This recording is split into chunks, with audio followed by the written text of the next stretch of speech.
making headlines this hour. President Dr. Mohamed Muizzu says a definitive solution to the ongoing parking crisis in the Greater Male region will be secured upon the completion of the entire Boduthakka-Rufanu-Mago development project.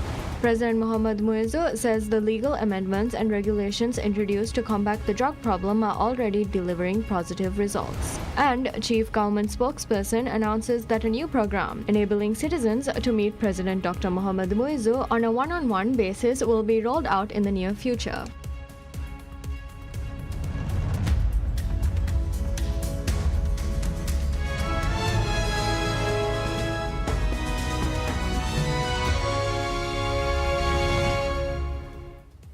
Bismillahirrahmanirrahim. Assalamu alaikum and welcome to PSM News in English with me, Fatma Zaina Rifat.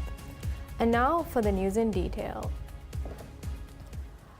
President Dr. Mohamed Muizzu says during an appearance on the second episode of the PSM News podcast, Nation Chat, that a definitive solution to the ongoing parking crisis in the Greater Male region will be secured upon the completion of the entire Boduthakka-Rufanu-Mago development project.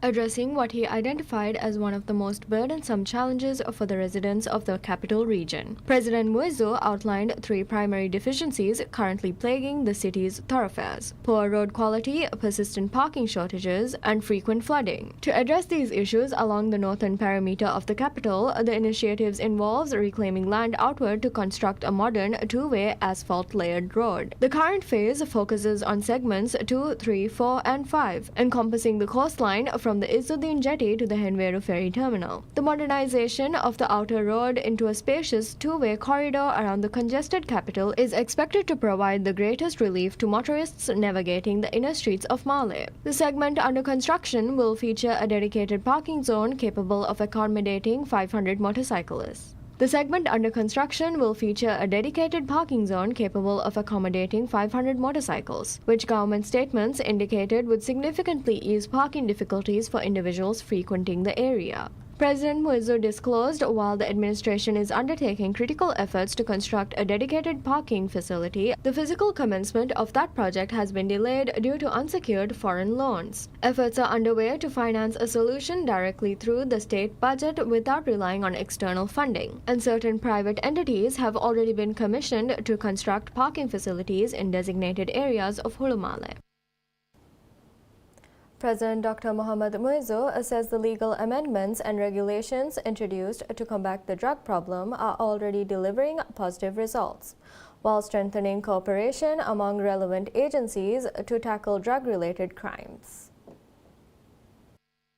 The President said the reforms represent a significant step towards addressing the drug problem comprehensively and improving the enforcement of laws and penalties through closer interagency cooperation. Describing drug abuse as a major social, moral, and economic challenge, President Muizzu said it also poses a threat to national security. He called on all state institutions to work together to combat the issue. The President said the Maldives' efforts this year would align with the International Day's theme, World Drug Problem, Persistent Issues, New Challenges, Innovative Responses. He described this as an important step towards safeguarding the country's future and protecting its younger generation. President Muizzu said amendments to the Drug Act and strengthened regulations provide clear direction for the work of relevant agencies. He said the government's objective is to prevent drug traffickers from entering the Maldives, bring offenders before the courts, and ensure they receive the punishment prescribed by law. The President also called on families, communities, non-governmental organizations, and the private sector to work together to build a drug-free society. He urged the public to promote positive values and lifestyles while helping to prevent people from turning to drugs. He added that the Maldives would continue working with regional countries to address the drug problem through existing partnerships and cooperation. The President said the government is continuing efforts to strengthen drug-related legislation, increase penalties for drug offenses, and improve treatment services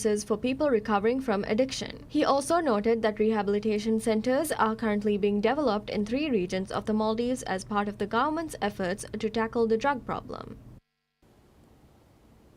President Dr. Mohamed Muizzu reaffirms the government's commitment to empowering local entrepreneurs, artisans, and freelancers.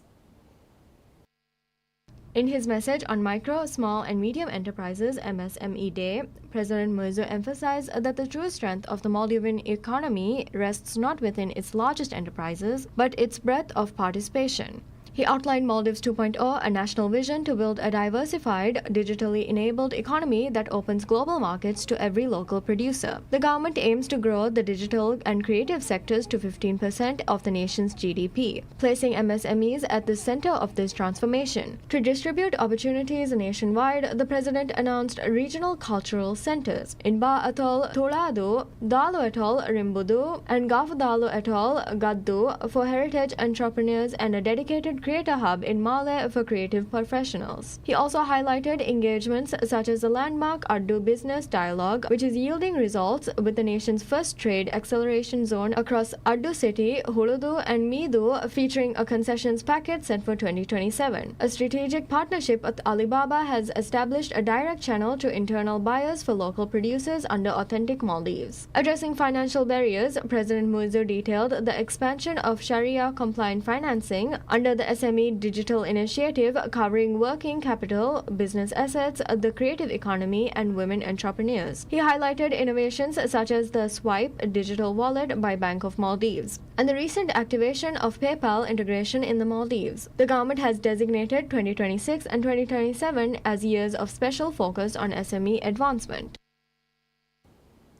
Ibrahim Ziaur Mohammed, the managing director of the Business Center Corporation, says in a statement shared on social media to commemorate Micro, Small and Medium-Sized Enterprises Day, the economic progress and development of islands across the Maldives are fundamentally tied to the micro, small and medium-sized enterprises. SMEs, Ziaur noted, play a vital role in the sustainable advancement of local island economies. The managing director said the productivity of these small enterprises not only drives localized progress but also strengthens the broader national economy and revitalizes communities. Observing that small businesses serve as a central backbone of the Maldivian economy, Ziaur praised their crucial ongoing efforts in generating employment opportunities, paving the way for new innovations and establishing a foundation for sustainable economic development across the nation. He provided assurance that the Business Center Corporation will remain steadfast in its commitment to assisting, empowering, and creating additional avenues of opportunity for these micro, small, and medium-sized enterprises. The Business Center Corporation and SME Digital, in collaboration with the Ministry of Economic Development, Transport and Trade, are currently conducting a nationwide initiative to mark the occasion. The government has been undertaking numerous efforts to propel the growth of small and medium-sized enterprises, with the Maldives Expo standing out as one of the most successful state-led initiatives to date. This exhibition successfully captured the attention of investors, effectively broadening the pathways for various local enterprises to secure vital investment opportunities. First Lady Sajida Mohammed calls on the nation's business community to take initiative in eradicating tobacco use and protecting public health. Addressing an official gathering in Mulakumimu Atoll to mark World No Tobacco Day, she warned that the health damage caused by tobacco is a disaster that lasts for generations and that scientific evidence now shows the harm extends beyond the smoker to include non-smokers and even those who merely encounter second-hand smoke. She reminded the audience that tobacco is not only a waste of money, expenditure to harm the body, but also a poison that disrupts lung function, causes cancer and heart problems, and impairs the body's internal system. The First Lady stressed the need for cafes, restaurants, and other hospitality businesses to lead the fight, urging them to create smoke-free environments and to support community outreach efforts. She highlighted that the government and the World Health Organization are collaborating to build a tobacco-free society and called on every entrepreneur to start with a new goal by discouraging tobacco use among staff and patrons. Turning to this year's World No Tobacco Day theme, the First Lady noted that while overt tobacco advertising has been banned, subtle attempts to attract new users still persist through covert marketing tactics. She called for continued vigilance and for businesses to reject any form of promotion that could entice new smokers. The chief government spokesperson announces that a new program enabling citizens to meet President Dr. Mohamed Muizzu on a one-on-one basis will be rolled out in the near future. Speaking during the second episode of PSM News Nation Chat program, President Muizzu revealed that the initiative aims to give wider opportunities for people from all walks of life to interact with him directly. In the latest installment of the Presser with the Spark series, spokesperson Hussein Sharif said the president already meets large numbers of people through official ceremonies and letter submissions. But the new scheme will streamline the process. According to Hussein Sharif, the first draft framework has been compiled and it is now in the final stages of finalization. The details of the meeting format will be disclosed once the program is officially determined. He added, "At present, citizens can only meet the president by sending written petitions to president's office or by attending public events." The spokesperson highlighted that the government wishes to create an easier avenue for individuals, especially those living on scattered islands of the Maldives, to engage with the president. During his appearance on Nations Chat, President Muizzu emphasized his commitment to visiting every island and also engaging with Maldivians abroad, while noting that until now direct contact has been limited. He disclosed plans to set aside specific time slots once or twice a week to meet with the public. Chief Government Spokesperson Mohammad Hussein Sharif says the government's initiative to reduce the number of political employees has transitioned from the evaluation phase to the stage of action.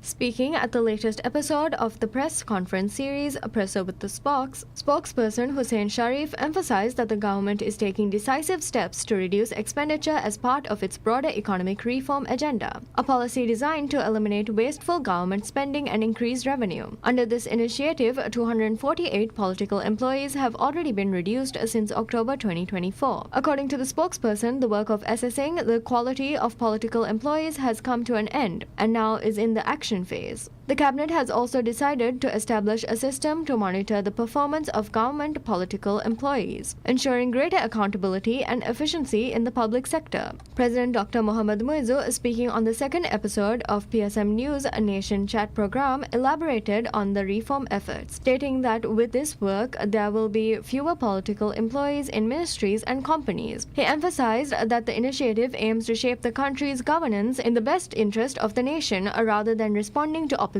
criticism. The president further explained that when he took over the government, the largest number of employees were employed in Fenaka Corporation, with many staff members proving irresponsible as the government's operating expenditure remained high. He noted that although Fenaka has limited work to do in the atolls, the distribution of easily paid jobs has resulted in people in the fishing industry moving away from the sector. The president added during the previous MDP government, the staff of Fenaka Corporation have been increased dramatically, which brought fishing to almost a halt. The government is committed to improving employment practices across all companies and agencies while ensuring the only necessary positions are maintained. Dr. Muhammad Shahim Ali Saeed, the Minister of Islamic Affairs and Endowments, warns failure to undertake the work of training khatibs today could lead to unforeseen damage from an Islamic perspective.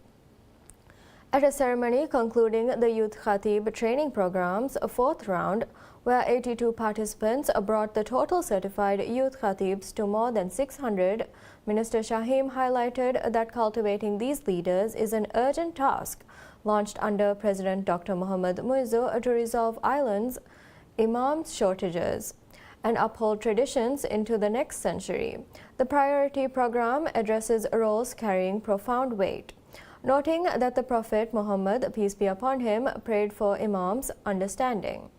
Minister Shahim said there must be an exemplary role models in attire, conduct, and interactions. The ministry is also expanding Quran memorization infrastructure, targeting 1,000 youth khatibs and 500 huffaz, currently over 2,000 students attending classes and 310 huffaz are recognized. To mark these milestones and the 900th anniversary of the Maldives embracing Islam, a symposium will feature Makkah Grand Mosque Imam Sheikh Al-Yasir Al-Dosari as guest of honor.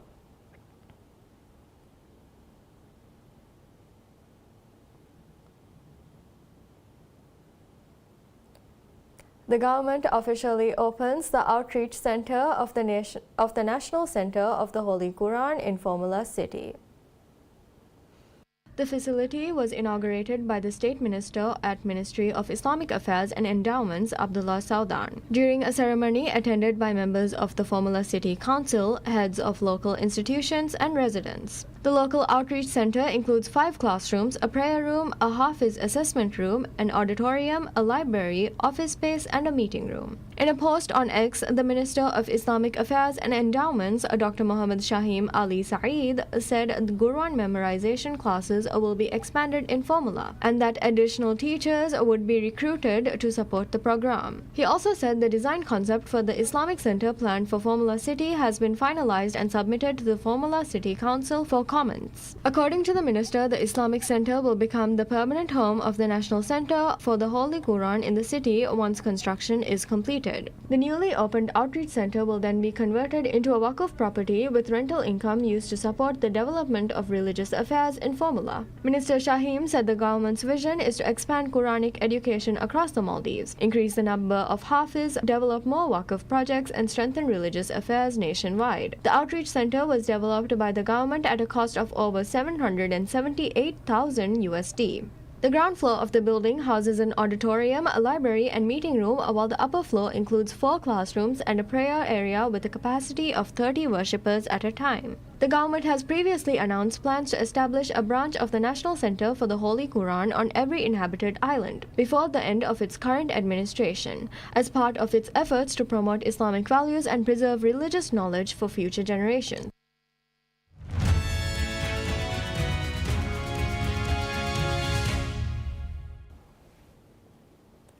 Samsung Group announces plans to invest 1,000 trillion won in South Korea over 10 years, including a potential 300 trillion won to build chip factories in the southwest of the country.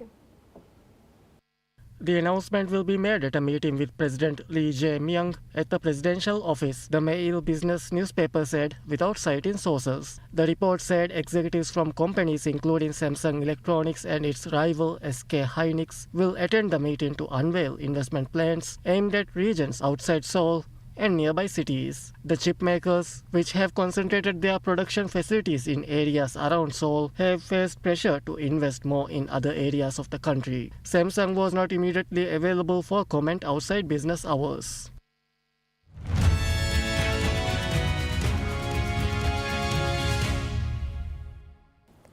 The head of the UN's shipping agency says that efforts to evacuate seafarers from the Strait of Hormuz have been temporarily paused as talks continue over safety guarantees. Dominique said he is in talks with regional countries including Oman, the United States, and Iran to secure assurances following an attack on a vessel. I took the decisions following further consultations with some countries, particularly in the region, to pause temporarily the evacuation framework. I'm working currently diligently with several parties. I've been in conversations from the countries in the region, the membership of the organization, and in particularly Oman, the United States, and Iran, in order to find these guarantees that were provided at the beginning that vessels will not be targeted and that flow of trade will continue, particularly to evacuate the seafarers. And as soon as I get further confirmations of that, we're ready to reinitiate the process of evacuation. The International Maritime Organization says the safety of crews remain a top priority as tensions disrupt one of the world's most important shipping corridors. Dominique said the evacuation of seafarers remains his first priority, alongside efforts to clear hazards in the strait and eventually restore shipping to pre-conflict levels.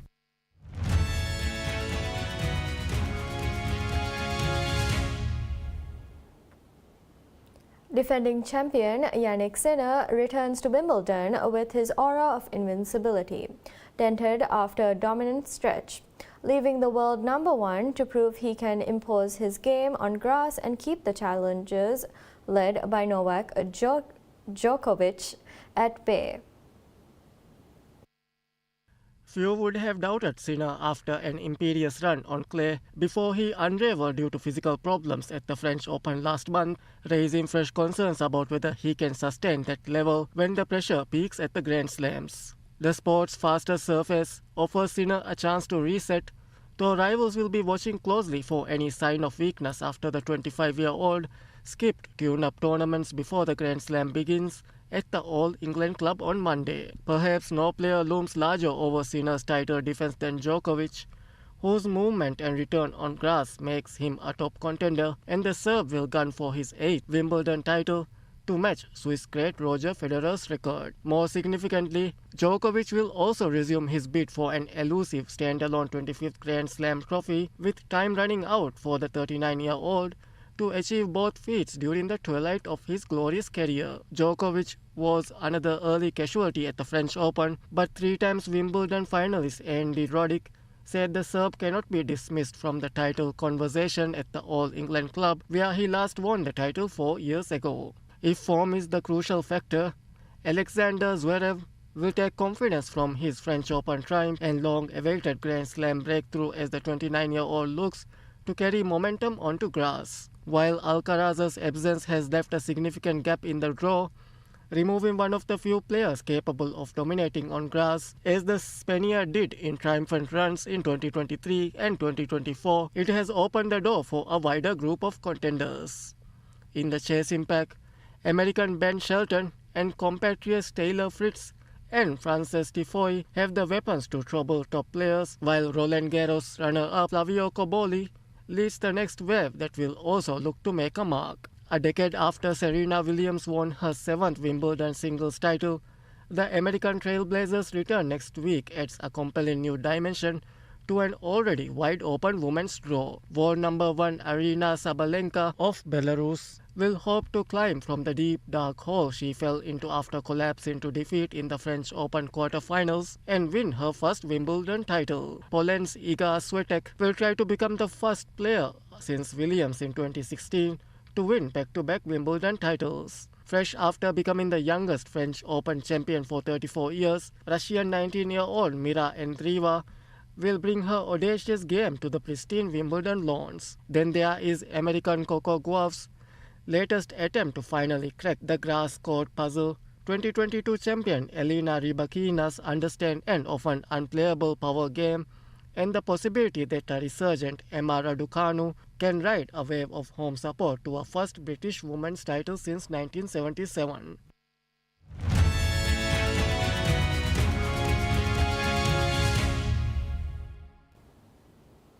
A Luke Skywalker lightsaber with a severed hand prop, a Wicked Witch hat, and a handwritten John Lennon lyrics are among the Hollywood and music artifacts heading to auction in July.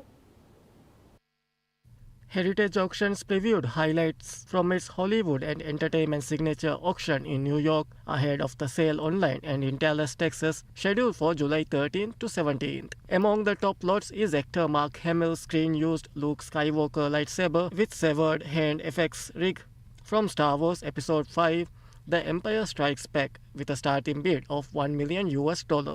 First one on dock is going to be the epic Luke lightsaber from original 1980 Empire Strikes Back.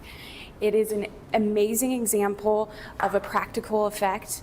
You know, in the world of CGI, we don't always see props like this being made. Again, 1980, it's from the ultimate battle between Darth Vader and Luke Skywalker in the reactor. So it's an amazing, amazing prop.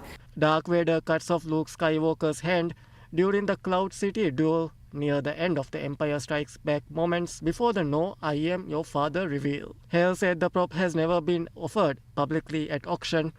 Other items on display include Margaret Hamilton's Wicked Witch of the West hat from The Wizard of Oz, with bidding starting at $100,000, and a commemorative ruby slippers made by Western Costumes for the film's 50th anniversary. The auction also features what Hale described as the largest collection of hoverboards in one space from Back to the Future Part 2, with bids for individual boards starting between $25,000 and $100,000. Additional lots include Gene Wilder's photo-matched Willy Wonka top hat, currently bidding at $270,000, Elsa Lanchester's Mary Shelley necklace from Bride of Frankenstein, and Lennon's original manuscript lyrics for If I Fell, currently bidding around $600,000.